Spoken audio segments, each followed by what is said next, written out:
The paper was looking at patterns of kind of suspicious loans, potentially fraudulent, in the Paycheck Protection Program. For a little bit of context, the Paycheck Protection Program was about an $800 billion program, trying to infuse money into small businesses to allow them to keep employees on the payroll. And we wanted to see if the program was potentially being abused. And by the last stage of the program, the amount of suspicious lending was about 3.5 times what it was at the beginning. The way information now spreads and propagates, the fraudsters definitely had a recipe for taking advantage of the program, and they drove a bulldozer through it.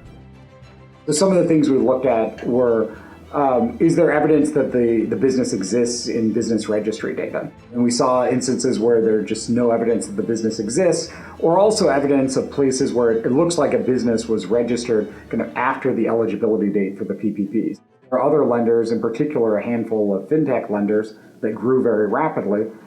The press reached out to some of the largest fintech lenders that had highest levels of suspicious loans, and they asked them what they thought about that, and rather than trying to look internally and see where potentially the suspicious loans were or what they could do differently, they decided it was best to stop the research from being released, even though they haven't actually even seen the research paper. Anytime you start throwing around the word fraud or suspicious lending, you know that there's potentially somebody on the other side of that could take offense. So I don't think it's hugely surprising that at least some people were bothered by the findings.